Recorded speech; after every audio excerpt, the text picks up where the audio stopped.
Oi, gente, tudo bem? Muito prazer. Para quem não me conhece, eu sou o Dieguito. Este é o canal do Dieguito. E eu quero convidar vocês a se inscreverem, ativarem o sininho, primeiro de tudo, né? E dizer que vocês são muito bem-vindos, né? Vamos explicar um pouquinho o que vai ser o canal, né? Antes de mandar o conteúdo. Eu sou jornalista, eu sou músico e eu acho que eu encontrei no YouTube uma forma de juntar essas duas coisas que eu gosto tanto, que é a comunicação e a música, né? Vou falar muito de futebol, muito de futebol. Vou falar muito de internacional, eu sou colorado. Vou analisar as coisas do Inter, as coisas do futebol brasileiro, a cultura futebolística em geral. E também vou falar muito de música, né? Vou mostrar para vocês um pouquinho do meu trabalho como compositor, como cantor, como músico. E também quero trocar muita ideia com vocês sobre música, sobre cultura, sobre variedades. Então, basicamente é isso, né? Um pouquinho de cada coisa, mas as coisas que eu gosto e que eu acho que eu tenho propriedade para falar, de certa forma. Certo? Hoje o vídeo é sobre seleção brasileira, fazer uma análise aí sobre o momento da seleção do futebol brasileiro. E, primeiro de tudo, quero que vocês acompanhem aí a vinheta que eu preparei. Bora.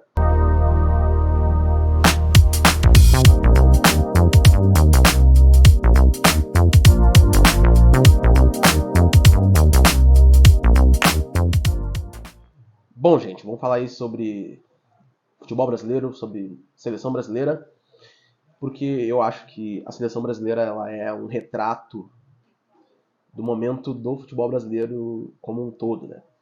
Então, para falar sobre este momento que é agora em outubro de 2023, o Brasil perdendo do Uruguai e empatando com a Venezuela, quero voltar um pouco até 2014 e sobre como a análise sobre o 7-1 impactou no modo como a imprensa e a torcida vê o futebol brasileiro em geral. Quando o 7-1 existiu quase que um consenso de que se deveria limpar tudo e começar do zero, né? O começar do zero geralmente significa importar do futebol europeu as coisas exemplares deles, né? Como se o futebol europeu não tivesse muita coisa errada também. E a partir disso surgiram dois resultados, na minha opinião, né? O primeiro é que a seleção brasileira e os clubes se distanciaram um pouco do seu torcedor e da sua identidade. E a segunda coisa é que o debate sobre o estilo de jogo da seleção ficou muito prejudicado. Vou falar um pouco sobre o primeiro aspecto que eu acho, que é essa questão de distanciamento entre seleção e público, seleção englobando aí jogadores e diretores da CBF, né? O contexto de clubes, de jogadores, desculpa, que atuam no exterior, ele vem de muito tempo, né? Mas eu acredito que, além disso, da gente não ter mais um jogador atuando aqui, criando uma conexão com o público brasileiro, a gente perdeu também o encontro do jogador europeu, né, com a torcida brasileira. Né? O Brasil não joga mais no Brasil, em linhas gerais, assim, a não ser em eliminatórias. Né? Mas costuma fazer muito amistoso em Londres, nos Estados Unidos, no Oriente Médio, e muito pouco amistoso na Bahia, em Goiânia, Manaus, né? A gente joga aqui nas eliminatórias com um público muito diferente, porque os ingressos são caríssimos, né?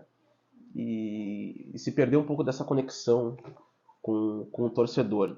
E eu acho que a partir disso a gente não tem mais aquele carinho que a gente tinha com os jogadores de antigamente, né?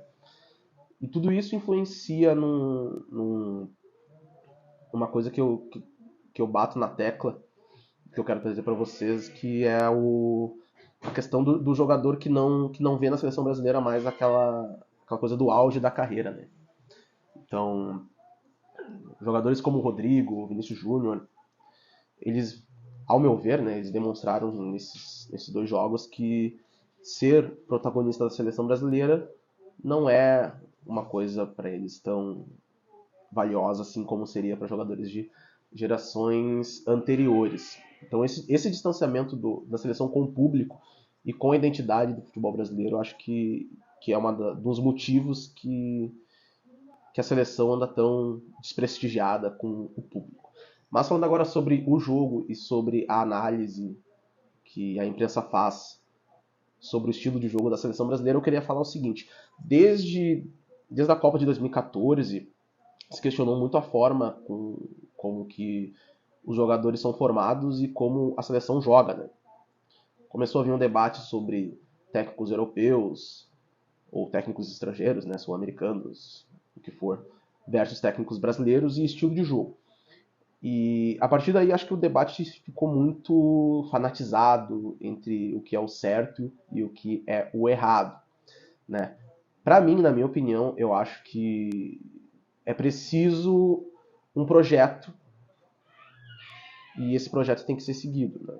O Brasil teve ali depois da era do Dunga, né, trouxe o Tite, e por mais que pareça que o trabalho do Tite foi horroroso, porque perdeu 2 Copas, existia um processo que foi interrompido, um processo que era proveitoso. Eu quero dizer que o Brasil chegou nas 2 Copas como um dos favoritos, né, tanto em 2018 quanto em 2022.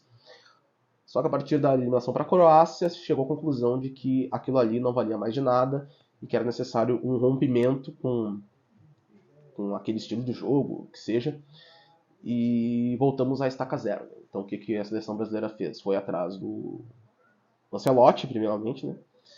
Descobriu que o Ancelotti não viria num primeiro momento, de primeira, ele viria só ano que vem, não sei se vai vir, e foi optado pelo Fernando Diniz.